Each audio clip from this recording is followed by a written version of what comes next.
નમસ્કાર વિદ્યાર્થી મિત્રો, મારી યુટ્યુબ ચેનલ ઇંગ્લિશમાં આપ સૌનું હાર્દિક સ્વાગત છે।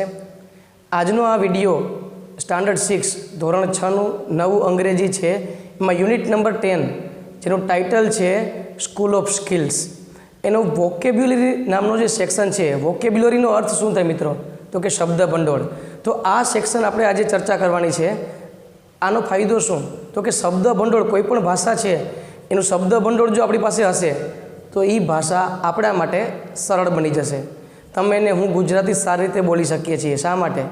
કારણ કે આપણી પાસે વધારે પડતું શબ્દ ભંડોળ છે। તો અંગ્રેજી વિષય શીખવા માટે, અંગ્રેજી ભાષા શીખવા માટે વોકેબ્યુલરી છે ને એને મેઇન બેઝ કહેવાય છે, એનો પાયો કહેવાય છે। તો અહીંયા આપણને સરસ મજાની એક ગેમ્સ દ્વારા આ ટેક્સ્ટ બુકમાં આપેલ છે પઝલ, બરાબર? જોઈએ કે આ પઝલ આપણે કઈ રીતે સોલ્વ કરશું, અને આ પઝલ સોલ્વ કરશું તો આપણને બીજી વસ્તુ પણ ભેગી શીખવા મળશે। શું શીખવા મળશે એની ચર્ચા કરીએ આપણે આગળ। તો જો અહીંયા આપણને શબ્દ આપેલા છે, એમાં અમુક શબ્દ દબાઈ જાય છે। ઓકે, ચાલો આપણે આ પઝલને આખી સોલ્વ કરીએ। હવે તમે વિચારો, અહીંયા આપણને એક્રોસ એટલે કે આડી ચાવી અને ડાઉન એટલે કે ઊભી ચાવી આપેલી છે। આપણે આ શબ્દને સમજી અને આપણે એ પઝલ છે એ સોલ્વ કરવાનો છે। તો પહેલું આપણને એક્રોસમાં શું આપ્યું છે? તો કે એક્સપ્રેસિંગ સરપ્રાઇઝ। એક્સપ્રેસિંગ સરપ્રાઇઝ એટલે આશ્ચર્ય વ્યક્ત કરવું।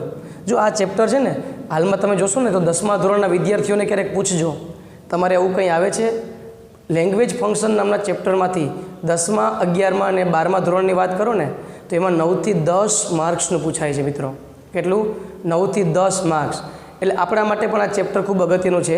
તમે અત્યારે 6ઠ્ઠામાં જુઓ, પણ જ્યારે 9મું 10મામાં પહોંચશો એટલે આ જ ચેપ્ટરનો ઉપયોગ થવાનો છે, અને એમાં 9-10 માર્ક્સનું એક જ ચેપ્ટરમાંથી પૂછાય છે।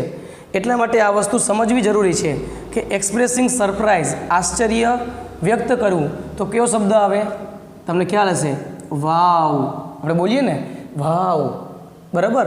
તો શું બતાવે? એ સરપ્રાઇઝ બતાવે, આશ્ચર્ય થાય ત્યારે આવો ઉદ્ગાર નીકળે।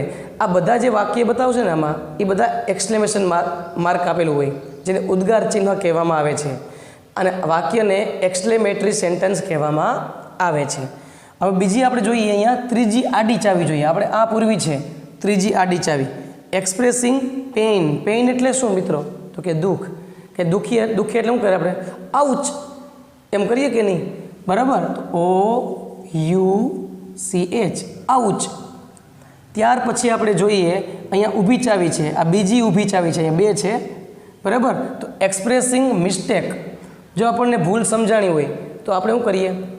તો કે ઉપ્સ, કંઈ ભૂલ થઈ ગઈ હોય ને ખબર પડે એટલે કે ઉપ્સ, આવું કરીએ। આ એક પ્રકારનું એક્સપ્રેશન છે, બરાબર? હવે આગળ જોઈએ આપણે તો ચોથી ઊભી ચાવી જોઈએ, ચોથી એક્સપ્રેસિંગ જોય, આનંદ વ્યક્ત કરવો હોય તો આપણે શું આવે ખબર? હુર્રા શબ્દ આવે। કોઈ પણ આપણી ટીમ જીતી ગઈ હોય એટલે કે હુર્રા, વી વોન ધ મેચ, અમે મેચ જીતી ગયા। તો આનંદનો ભાવ બતાવવા માટે આ શબ્દનો ઉપયોગ થાય છે, હુર્રા। ત્યાર પછી આપણે જોઈએ છઠ્ઠી ઊભી ચાવી, એક્સપ્રેસિંગ સમથિંગ રાઇટ। કંઈક વસ્તુ આપણને સમજાણી હોય ત્યારે આપણે એને શું કહીએ? તો કે બિંગો। શું કહેવાય? બિંગો। પછી આવે છે એક્સપ્રેસિંગ સોરો, દુઃખ જ્યારે વ્યક્ત કરવું હોય ત્યારે 5મી, એમાં શબ્દ આવે છે અલાસ। અલાસ શબ્દ છે ને એ દુઃખનો ભાવ બતાવે, બરાબર? અને છેલ્લું આઈ સી અથવા આઈ થિંક, તો આપણે કે આ વસ્તુ કોઈ સમજ્યા હોય તો કે આપણે શું કહીએ? ઓ, ઓકે, આપણે એમ કરીએ ને, તો એના માટે શબ્દ આવે છે ઓ। તો આ પઝલ દ્વારા આપણને ઘણા બધા એક્સપ્રેશન સમજવા મળ્યા, શીખવા મળ્યા। આગળ જોઈએ આપણે, હવે આપણને શું શીખવા માગે છે એના પછીની એક્ટિવિટી તરફ નજર કરીએ। તો અહીંયા આપણને વાક્ય આપ્યા છે જુઓ, અને કૌંસમાં આપણને અલગ અલગ એક્સપ્રેશન આપેલા છે। તો આપણે કયા ખાલી જગ્યામાં શું આવશે એ વિચારીએ। હવે ખબર કેમ પડે? તો કે બાજુમાં આપણને વાક્ય આપેલ છે, એ વાક્યને સમજો અને ખ્યાલ આવે। જેમ કે how cute the puppy is, puppy એટલે ગલુડિયું, વાવ આપણે એમ કહીએ કે નહીં? Wow, how cute the puppy is, ગલુડિયું કેટલું ક્યુટ છે ને, એટલે એમાં વાવ આવે। ખાલી જગ્યાએ એવું છે you got the right answer, તમે સાચો જવાબ મળ્યો।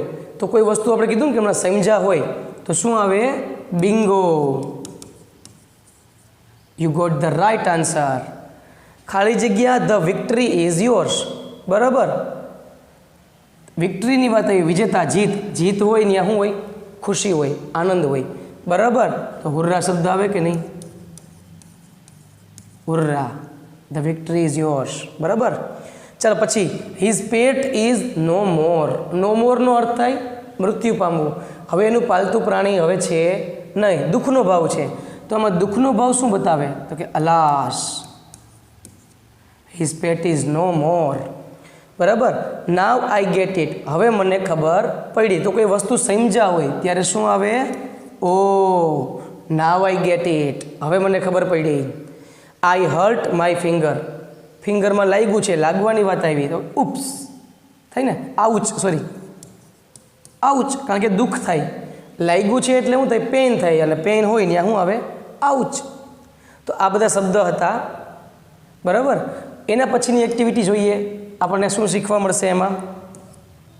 તો આપણને અહીંયા એક ટેબલ આપેલું છે અને ટેબલમાં આપણે જોડવાનું છે, પણ કેવી રીતે? સમજીને. કેવી રીતે? સમજીને. પેલા વાવ એ પૂછે તો એની સામે શું આવે? See, what a nice pen you have. તારી પાસે કેટલી મસ્ત પેન છે, બરાબર. બિંગો. બિંગો ક્યારે આવે? જ્યારે આપણને કોઈ વસ્તુ સમજાવ હોય ત્યારે. એમાં શું આવશે? D, I found the final answer, બરાબર. હુર્રા, તો જીતની ખુશી કઈ આવે? તો કે અહીંયા, we have won the match, sorry trophy, એટલે એ આવશે. એના પછી જોઈએ ચોથું, અલાસ. અલાસ એટલે દુઃખનો ભાવ. કયું વાક્ય દુઃખ બતાવે છે? તો કે જો અહીંયા જુઓ, C lost her new gold ring, બરાબર. એમાં શું આવશે? બી, સોનાની વીંટી ખોવાઈ ગઈ હોય તો દુઃખનો જ ભાવ હોય, એમાં કે મોજમાં ના આવી જાય. એમાં સોનાના ભાવ ભૂકા કાઢે એટલે હાવ મોજમાં ના આવે. ઓ, હવે સમજાની ભાવ છે, બરાબર. આઈ અન્ડરસ્ટુડ ધ મેટર નાવ, એટલે એમાં આવશે F. Ouch, it is really painful. દુઃખની વાત આવે ને ત્યાં શું આવે? દુઃખનો ભાવ એટલે કે આઉચ. તો આ ટેબલ હતું, એકદમ સિમ્પલ હતું. તો મિત્રો અહીંયા આપણને આજે ફંક્શન આપણે જે શીખ્યા છીએ આમાં જાણવા શું મળ્યું, શીખવા શું મળ્યું? તો એવી વસ્તુ વોકેબ્યુલરી શીખવા મળી. તમને કેટલા બધા શબ્દ તમે ટચમાં આવ્યા ને? તો આ શબ્દ ભંડોળ વધારવા માટે ગવર્મેન્ટે આજે આ ટેક્સ્ટ બુક ચેન્જ કરી, એમાં સ્પેશિયલ વોકેબ્યુલરી નામનો સેક્શન એડ કર્યો, જે આપણા માટે ખૂબ જ ફાયદાકારક છે. મિત્રો, આ વિડીયોમાં તમને એવી આશા છે કે બધું સમજાયું હશે. છતાં કંઈ પણ પ્રશ્ન હોય તો તમે મને કોમેન્ટ બોક્સમાં પૂછી શકો છો, હું એનો જવાબ જરૂર આપીશ, બરાબર. અને તમને જો આ વિડીયો ગમ્યો હોય તો એને લાઈક કરજો, શેર કરજો અને સબસ્ક્રાઈબ જરૂર કરજો. અસ્તુ. જય હિન્દ, જય ભારત. બીજી એક વાત મારે તમને કહેવી હતી કે દર રવિવારે, મિત્રો, દર રવિવારે 11 થી 12 સવારે હું એક લાઈવ સેશન કરું છું. તો આ સેશનમાં હું એની લિંક છે એ શેર કરું છું ગ્રુપમાં બધી, બરાબર. આ સેશનમાં શું હોય છે તો કે અલગ અલગ પ્રકારના હું પઝલ્સ, રાઇડલ્સ ને એવા બધા શબ્દો લાવીએ છીએ, જેને કારણે અંગ્રેજી ભાષામાં વોકેબ્યુલરી છે ને તમારી એકદમ સમૃદ્ધ બને. એના માટેનો મારો એક આ પ્રયાસ છે. તો દરેકને વિનંતી કરું છું કે આ લાઈવ સેશન જ્યારે એની લિંક મોકલવામાં આવે દર શનિવારે એ લિંક છે હું ગ્રુપમાં શેર કરું છું. તમે ચેનલ સબસ્ક્રાઈબ કરી હશે એટલે એ લિંક તમને 100% મળશે. સબસ્ક્રાઈબ કરી અને બેલનું આઇકોન દબાવજો, કારણ કે તો જ તમને એ લિંક તમારા સુધી પહોંચશે, બરાબર. તો બેલનું આઇકોન દબાવો અને સબસ્ક્રાઈબ જરૂર કરો. અસ્તુ. જય હિન્દ, જય ભારત.